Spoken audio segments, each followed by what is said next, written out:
Good evening everyone, welcome to a brand new blog. আজকে হচ্ছে 27 April 2024। আর আজকে তোমাদের সাথে আমি শেয়ার করব বাঙুর এলাকায় সেরা স্ট্রিট ফুড। তার জন্য প্রথমে এখন চলে এসেছি মা নাচিন্দা ফাস্টফুড সেন্টারে। এইটার লোকেশনটা হচ্ছে এদিক থেকে সোজা চলে গেলে পড়বে শ্রীভূমি ক্লক টাওয়ার, আর এখানে ফুড ব্রিজ, আর ঠিক তার পাশেই রয়েছে এই ফাস্টফুড সেন্টারটা। একদম সস্তায় যদি ভালো খাবার খেতে হয় তাহলে এটা হচ্ছে বেস্ট জায়গা। তো এখানকার যেটা সব থেকে আমার ফেভারিট সেটা হচ্ছে এই চিকেন প্যান ফ্রাইড মোমোটা। এটার দাম অনলি 75 রুপিস। একদম বড় বড় সাইজের মোমো সসে টস করা। 5 বছর ধরে আমি এই দোকানটাতে আসছি, আর প্রত্যেকবারই আমার এক্সপিরিয়েন্স কিন্তু বেশ ভালো। দেখো আমি মোমোটা কাটলাম, আর ভেতরে কিন্তু ভর্তি চিকেনের স্টাফিং আর পাতলা কোটিং। আর এক কথায় এর টেস্টটা হলো অসাধারণ। ভেতরে স্টাফিংটা পুরো জুসি, মুখের মধ্যে দিলেই পুরো মেল্ট হয়ে যাচ্ছে। কি দারুণ। আর তার সাথে এই সসটার মধ্যে দেখো রসুন রয়েছে, ধনেপাতা রয়েছে, না খুব ঝাল না খুব মিষ্টি, একদম ব্যালেন্সড ফ্লেভার। খেতে খুবই ভালো, আমি এটা ডেফিনেটলি রেকমেন্ড করব। তোমরা অবশ্যই এখান থেকে ট্রাই করো। আর 5 পিস মোমো থাকে 75 রুপিসের। মোমো সাইজগুলো কিন্তু বেশ ভালো। এবারে মার থেকেও শুনে নি মার কেমন লাগলো। দারুণ, আর অতটা ঝালও না, একদম খুব হালকা, বেশ ভালো। তো গরম গরম প্যান ফ্রাইড মোমো খাওয়ার পরে এখন চলে এসেছি একটু শরীরটাকে ঠান্ডা করতে।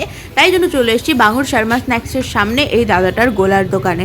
এখানে 30 টাকার থেকে গোলা শুরু হয়। প্রচুর ফ্লেভার রয়েছে দাদার কাছে, আর একদম এই বদ্ধ গরমে ঠান্ডা ঠান্ডা বরফ দিয়ে উফ কি যে মজা লাগে। তোমরা কারা কারা গোলা খেতে পছন্দ করো সেটা অবশ্যই আমাকে কমেন্টে লিখে জানাবে। অ্যান্ড অলসো তোমাদের ফেভারিট ফ্লেভার কোনটা সেটাও আমাকে কমেন্টে জানাবে। এই দেখো এখানে একটা বানানো চলছে। প্রথমে বরফ একদম মেশিনের মধ্যে গুঁড়ো করে নিয়ে তারপরে গ্লাসের মধ্যে দিয়ে একদম জোরে চেপে চেপে এটাকে দিল।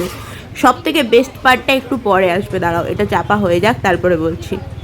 এই যে এটা তুলে যেই যে ঘোরালো, আর পাশে যারা দাঁড়িয়ে থাকবে এই যে ঠান্ডা বরফের ছিটেটা আসে কি যে। এই যে এখানে মাঠটাই বানানো হচ্ছে কালাখাট্টা ক্লাসিক ওয়ান। বরফের ওপরে ভরে ভরে কালাখাট্টা সিরাপ দিল, তার ওপর থেকে দিয়ে দিল বিট নুন, আর তার সাথে আমার কাছে তো মনে হয় যে কোনো মিল্ক বেস আইসক্রিমের থেকে এটা একদম 10 গুণ বেশি ভালো।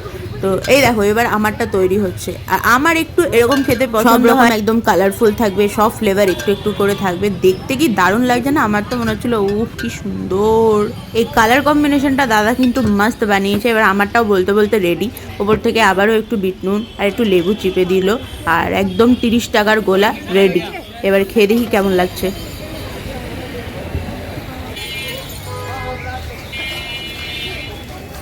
আর লিটারেলি এটা খেয়ে একদম প্রাণটা জুড়িয়ে গেল। উফ কি বলবো, ঠান্ডা ঠান্ডা বরফ। যদিও আমি একটা গোলা নিয়ে কোনোদিন পুরো শেষ করতে পারি না, তো যাই হোক। ওটা খাওয়ার পরে এবার এই কাকুটার কাছে দেখলাম এখানে কিছু চাট ফাট বিক্রি হচ্ছে। এটা হচ্ছে একদম বাঙুর ফুড গ্যালিতে ঢুকেই ফুচকা কাকুর পাশেই বসে এই কাকুটা। তো এখান থেকে আমরা নিয়ে নিয়েছিলাম কচুরি চাট, আর এইদিকে দেখো ডোসা বানানো হচ্ছে। বাট আমরা আজকে ডোসা নিয়ে নিই, আজকে আমরা নিয়েছিলাম দহি কচুরি চাট। এটার দাম অনলি 60 রুপিস। এটা পুরোটা বানানোটা দেখো। আর তার সাথে সাথে আরও একটা ফুড ডেস্টিনেশন দিই, সেটা হচ্ছে এই গলিতেই গুপ্তা স্যান্ডউইচ বলে একটা দোকান আছে। মানে সেটা আজকে বসেনি তাই তোমাদের সাথে শেয়ার করতে পারলাম না, বাট ওই দোকানের স্যান্ডউইচটা ও মাই গড সো গুড।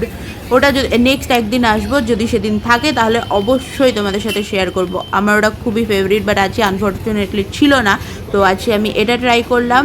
আর এই দেখো বলতে বলতে বানানো হয়েও গেছে। দুটো কচুরি দিয়ে ভেঙে দিল, তার উপরে একটু ঘুগনি টাইপের দিল, তার সাথে একটু দই, মিঠি চাটনি, তার উপরে চাট মশলা ভরে ভরে। আর এটার মধ্যে স্পেশালিটি যেটা সেটা হচ্ছে এরা দই বড়াও ভেঙে ভেঙে দিয়েছিল।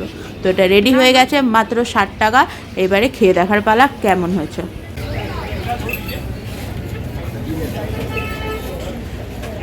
ভালো বানিয়েছে, দারুণ। এর মধ্যে দেখ কী কী আছে।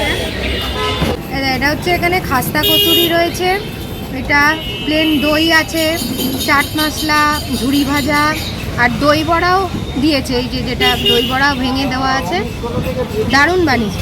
মিষ্টি চাটনি দিয়েছে একটা। আমি আরও অনেক জায়গায় খেয়েছি, কিন্তু এটা টেস্টটা আলাদাই। দেখে তো ভালো লাগছে, তোমার ভালো লেগেছে? খুব সুন্দর, দারুণ লাগছে। গরমের মধ্যে দইটা ঠান্ডা, খুব ভালো লাগছে। আর এটার লোকেশনটা হচ্ছে বাঙুর ফুড গ্যালি। এটার মধ্যে কিন্তু প্রচুর বাজারও বসে, বাঙুর বাজারও রয়েছে, তার সাথে প্রচুর এরকম স্ট্রিট ফুডের কার্ট নিয়ে সন্ধ্যাবেলা বসে। তোমরা এখানে যারা আসোনি অবশ্যই আসবে, আর যারা এসেছো তাদের এক্সপিরিয়েন্স আমাকে কমেন্টে জানাবে। বাজে এখন রাত্রি 10টা আর আমি জাস্ট বাড়ি ফিরলাম। বাকি আজকের ব্লগটা এখানে এন্ড করছি। যদি ভালো লেগে থাকে please do like, share, comment and subscribe to my channel. ফেসবুকে আমার পেজটা ফলো করে নিও। And yes, be grateful for what you have and make always good choices. দেখা হবে পরের একটা ব্লগে। Till then tata.